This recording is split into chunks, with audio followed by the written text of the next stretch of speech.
Marcus Chun adjusted his silk tie as he guided his 80-year-old daughter Emma through the polished glass doors of Le Bernardin. The Manhattan restaurant's soft lighting and hushed conversations created the perfect atmosphere for Emma's birthday celebration. She clutched his hand tightly, her eyes wide as she took in the elegant surroundings. "Daddy, this place is so fancy," Emma whispered, her voice filled with wonder. "Only the best for my birthday girl," Marcus replied, smoothing her dark hair. The maitre d' led them to a corner table with a view of the city lights twinkling through floor-to-ceiling windows. As they settled into their seats, Marcus felt the familiar weight of success and loneliness that accompanied most of their special occasions. Building his tech empire had cost him his marriage, leaving him and Emma to navigate their world together. He watched her marvel at the elaborate table setting, her innocent joy reminding him why every sacrifice had been worth it. "Good evening. I'm Sarah, and I'll be taking care of you tonight," came a voice that made Marcus freeze mid-reach for his water glass. He looked up slowly, his heart skipping as familiar brown eyes met his. The voice belonged to Sarah Martinez, though she looked different from the confident girl he remembered from Lincoln High School 24 years ago. Her dark hair was pulled back in a neat ponytail, and she wore the restaurant's standard black uniform. But those intelligent eyes were unmistakable. Before we dive deeper into this reunion, drop a comment and let us know what state you're watching from. Have you ever unexpectedly run into an old friend in a completely different situation than you imagined? "Sarah," Marcus said, his voice barely above a whisper. "Sarah Martinez from Lincoln High?" Sarah's professional smile faltered for just a moment, her pen hovering over her order pad.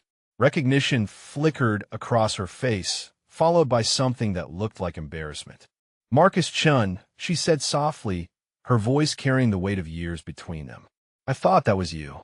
Emma looked between the two adults, sensing the strange tension in the air. "Do you know each other?" she asked with the directness only children possess. "We went to high school together, sweetheart," Marcus explained, his eyes never leaving Sarah's face. "Sarah was the smartest person in our class. She was going to be a lawyer." A shadow crossed Sarah's features at the mention of her abandoned dreams. She straightened her shoulders and forced her professional smile back into place. "That was a long time ago. What can I start you both with to drink tonight?" Marcus felt the deflection like a physical blow. This wasn't how he'd imagined Sarah's life would unfold. She'd been valedictorian, accepted to Stanford with a full scholarship, destined for greatness. Seeing her here, taking his dinner order, filled him with a confusion of emotions he couldn't quite name.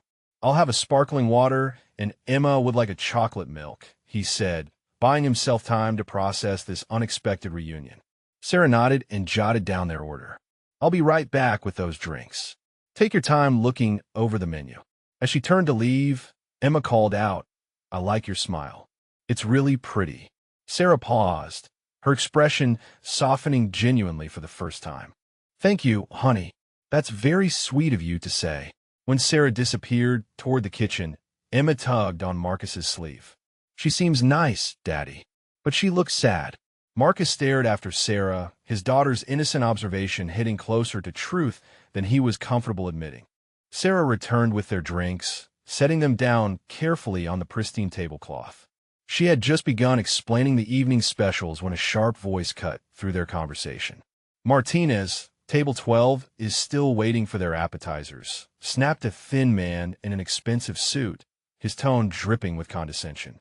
The restaurant manager's nameplate read David Kellerman, and his cold eyes swept dismissively over Sarah. "I apologize, Mr. Kellerman. I'll check on that right away," Sarah replied with practiced professionalism, though Marcus noticed the slight flush creeping up her neck. "See that you do, and try not to spend so much time chatting with customers. This is Le Bernardin, not some neighborhood diner," Kellerman said, his voice loud enough for nearby tables to hear. Marcus felt his jaw tighten at the public humiliation. Emma's eyes widened with confusion at the manager's harsh tone. "Of course, sir," Sarah said quietly, her gaze fixed on her notepad. Kellerman turned to Marcus with a completely different demeanor, all smiles and deference. "Mr. Chun, I do apologize for the interruption. I hope everything is to your satisfaction this evening." The sudden shift in tone made Marcus's stomach turn. He recognized the calculated respect that came with his reputation and wealth, the same respect that was so obviously withheld from Sarah. Actually, Sarah was providing excellent service, Marcus said coolly. We were in no hurry whatsoever. Kellerman's smile tightened. Of course, sir. Sarah, please continue taking care of Mr. Chen's table. As the manager walked away, Marcus watched Sarah's shoulders relax slightly. She looked back at him with gratitude, mixed with something else he couldn't quite identify. Now, where are we with those specials? Sarah asked, her voice steady despite the encounter. Emma frowned and whispered loudly, that man was mean to the nice lady, Daddy. After finishing their meal, Marcus walked Emma to their car, her small hand tucked safely in his. The cool Manhattan evening air helped clear his head, but he couldn't shake the image of Sarah's forced smile when Kellerman had humiliated her. Daddy, why was that man so mean to Sarah? Emma asked as Marcus buckled her into her car seat. Some people think they're better than others because of their job, Marcus explained carefully. But that's not true. Every person deserves respect. Emma nodded solemnly. Sarah was really nice to us. She remembered you were smart in school. Marcus started the engine, his thoughts drifting back 24 years. Sarah Martinez had been more than smart. She'd been brilliant. She'd tutored him in calculus when he was struggling, helped him prepare for debate tournaments, and always pushed him to think deeper about every argument. He remembered the day she'd gotten her acceptance letter to Stanford, her face glowing with excitement as she'd shown him the full scholarship offer. She was going to study pre-law, then attend Harvard Law School. She planned to fight for people who couldn't fight for themselves, to change the world through justice and advocacy. What happened to you, Sarah? He murmured to himself as they drove through the city streets. What did you say, Daddy? Emma asked sleepily from the back seat. Nothing, sweetheart. Just thinking about old friends. But Marcus couldn't stop thinking about the contrast between the Sarah he'd known and the woman serving tables tonight. The confidence had been replaced by careful politeness, the fire in her eyes dimmed to cautious professionalism. Something had gone terribly wrong, and seeing her diminished like that made his chest ache with an emotion he couldn't quite name. As they pulled into their garage, Emma yawned. Can we see Sarah again sometime? I liked her. Marcus turned off the engine, Emma's innocent request echoing his own thoughts. Maybe we can, Emma. Maybe we can. Marcus couldn't concentrate during his morning meetings. Images of Sarah's forced professionalism and Kellerman's condescending treatment played on repeat in his mind. By lunch, he made a decision that would have surprised his younger self. He opened his laptop and began searching social media platforms, typing Sarah's name into various search engines. What he found painted a picture that made his heart sink. A few scattered posts from years ago showed her son Diego, a lanky teenager with Sarah's intelligent eyes. The most recent photo was Diego receiving an academic achievement award at his public high school. Marcus dug deeper, using resources available to someone of his position. Public records revealed Sarah worked 3 jobs: Le Bernardin on weeknights, a coffee shop on weekends, and cleaning offices early mornings. Her small apartment in Queens was in a neighborhood Marcus recognized as struggling but safe. The pieces of her story began forming a painful picture. Single mother, multiple jobs, brilliant son who deserved every opportunity Sarah had once been offered. Marcus found himself wondering what crisis had derailed her path from Stanford to this exhausting cycle of survival. He picked up his phone and called his assistant. Janet, I need you to research scholarship programs for academically gifted students from low-income families. I want a comprehensive list by end of day. Of course, Mr. Chun. Should I ask what this is regarding? Marcus stared out his office window at the Manhattan skyline, thinking of all the doors his wealth could open. I'm exploring some philanthropic opportunities. Also, I need information about our current openings in strategic development and analysis positions. After hanging up, Marcus leaned back in his chair. He built his empire by recognizing untapped potential and acting on it. Sarah Martinez represented the most overlooked potential he'd ever encountered, and he was going to find a way to help without destroying her pride in the process. 3 days later, Marcus returned to Loop Bernardine with Emma, claiming she'd been asking about the nice lady all week. It wasn't entirely untrue. Emma had mentioned Sarah twice, but Marcus's motivation ran much deeper. They were seated in Sarah's section again, and Marcus watched her work while pretending to study the menu. She moved efficiently between tables, her mental calculations of orders and timing impressive to observe. When a difficult customer complained loudly about his steak temperature, Sarah handled the situation with grace that would have impressed his most seasoned executives. "She's really smart, isn't she, Daddy?" Emma whispered, having noticed Marcus's attention. "Very smart." Marcus agreed, watching Sarah quickly resolve a billing discrepancy in her head faster than the restaurant's computer system. When Sarah approached their table, she seemed more relaxed than during their first encounter. "Back so soon? Did you enjoy your last visit?" Emma couldn't stop talking about the chocolate souffle. Marcus lied smoothly. "She insisted we return." Sarah's smile reached her eyes this time. "Well, I'll make sure the kitchen takes extra care with it tonight." As she took their order, Marcus noticed her unconsciously organizing the other servers' scattered receipts on nearby stations, creating efficient systems without being asked. She caught him watching and looked embarrassed. "Sorry, old habits. I have this compulsion to organize things," she said with a self-deprecating laugh. "That's not something to apologize for," Marcus replied. "Efficiency is a valuable skill." Sarah shrugged. "Not particularly useful when you're just serving tables." Marcus wanted to argue that point, to tell her that her instincts for organization and problem-solving were exactly what his company needed. Instead, he simply said, "I think you'd be surprised what skills transfer between different environments." Sarah looked at him curiously before moving on to her next table, leaving Marcus more convinced than ever that she was wasting her considerable talents. After dinner, Marcus lingered at the table until the restaurant grew quiet and Sarah's shift was ending. He approached her carefully as she gathered her things from behind the hostess stand. "Sarah, could I speak with you for a moment?" he asked, his voice gentle but serious. She looked up, wariness replacing her earlier warmth. "Of course.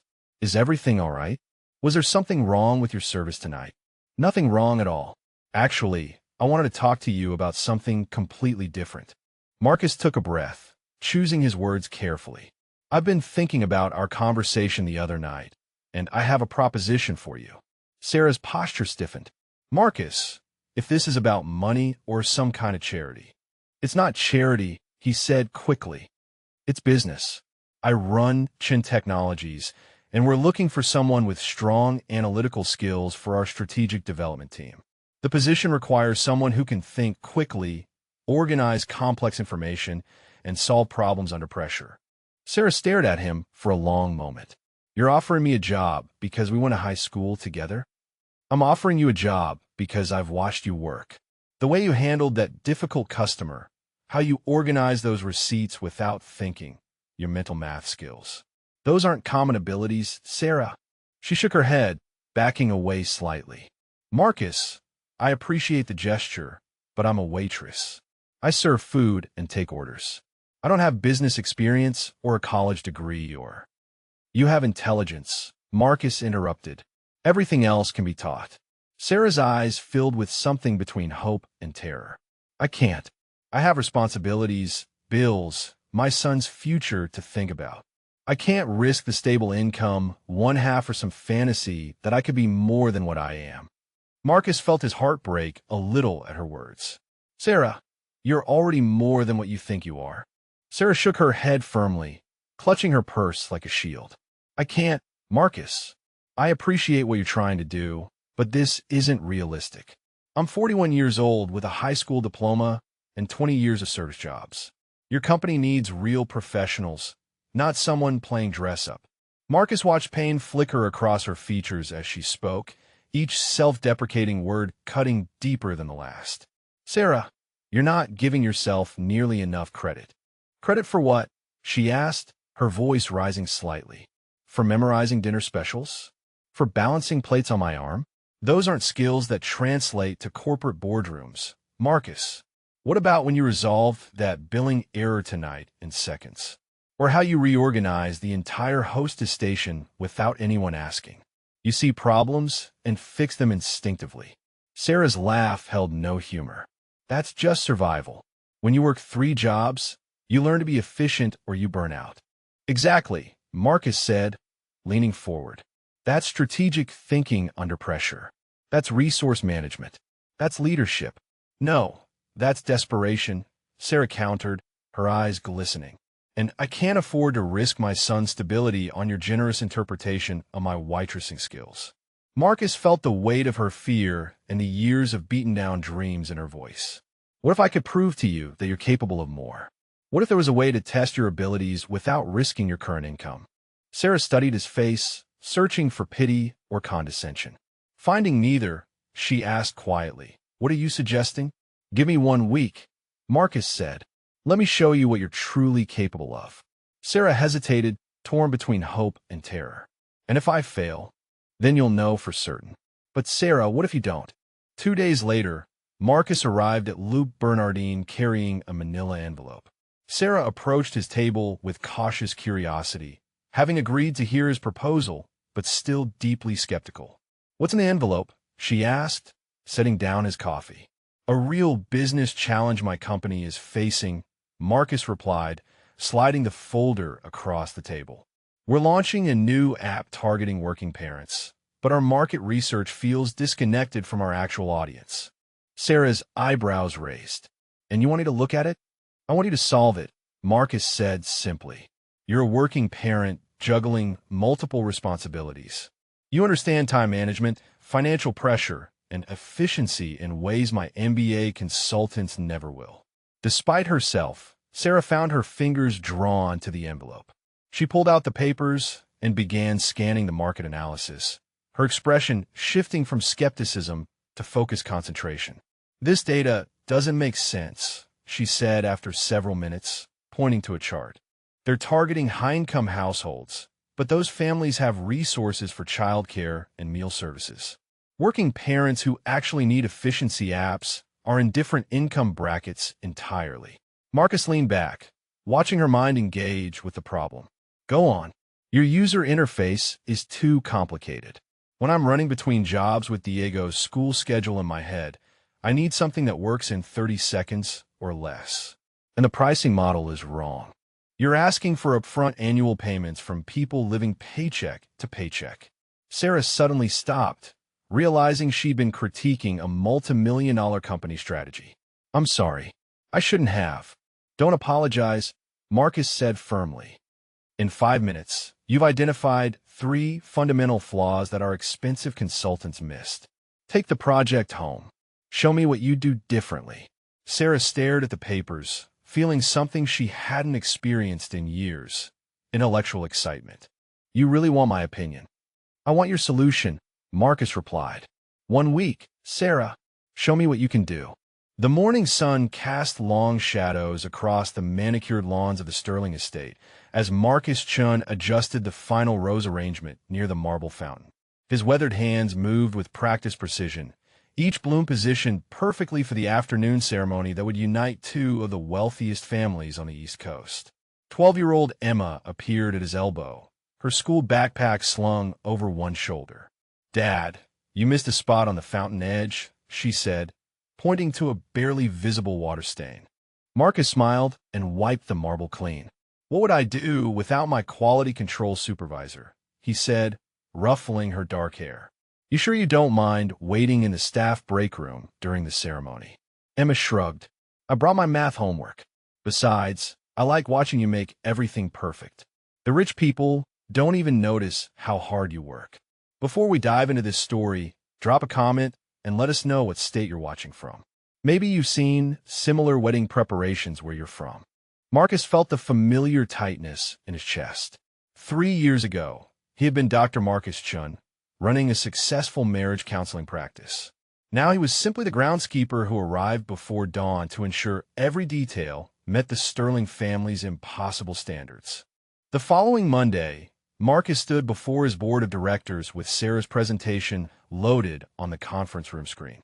The 12 executives around the polished table represented decades of business experience and billions in combined wealth. Before we discuss our Q4 strategy, I want to share some research that will reshape our entire approach.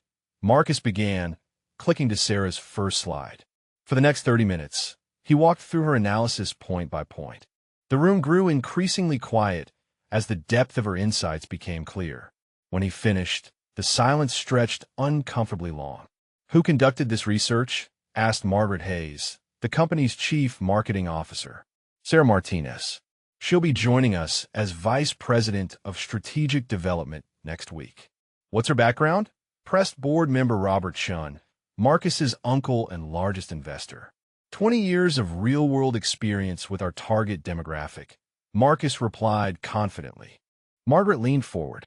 "Marcus, this analysis is extraordinary.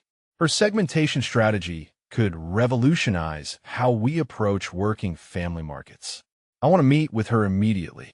Her pricing model alone could increase our user base by 300%, added CFO David Kim, studying the financial projections. Robert nodded slowly. "If she can deliver this level of insight consistently, she's worth 10 times what we're paying our current consultants." At that moment, Sarah entered the conference room for her introduction, wearing a navy blue suit that Marcus had insisted the company purchase for her. Her hands trembled slightly, but her voice was steady as she presented additional research she'd completed over the weekend. The board peppered her with questions about market penetration, competitive analysis, and growth projections. Sarah answered each one with the confidence of someone who had lived the problems she was solving. When the meeting ended, Margaret approached Sarah directly. "I've been in marketing for 25 years, and this is the most sophisticated consumer insight I've encountered. Welcome to the team." Sarah looked at Marcus with tears in her eyes, finally believing what he'd seen in her all along. 6 months later, Marcus watched from his office window as Sarah crossed the Chun Technologies courtyard. Her confidence tried a stark contrast to the hesitant woman he'd encountered at Le Bernardin. Her strategic insights had transformed 3 major product launches, earning her recognition as one of the city's top business minds. Emma burst into his office, followed by Diego Martinez, who had become her close friend since receiving a full scholarship to the prestigious Dalton School that Sarah could now afford. "Daddy, Diego got an A on his calculus test," Emma announced proudly. "That's wonderful," Marcus said, ruffling Diego's hair. The boy had flourished in his new environment, his natural brilliance finally receiving the nurturing it deserved. Sarah appeared in the doorway, her smile radiant as she watched the children together. "Ready for our strategy meeting?" she asked Marcus. "Always," he replied, grateful for how their partnership had evolved into something deeper than either had expected. As they walked toward the conference room, Sarah paused. "Marcus, I never properly thanked you for seeing something in me that I couldn't see in myself." "You don't need to thank me," Marcus replied. "You did all the work. I just provided the opportunity." Sarah shook her head. "You provided hope. And sometimes that's everything." Later that evening, Marcus received a text message that made him smile. David Kellerman, the former Le Bernardin manager, had applied for a position at Chun Technologies.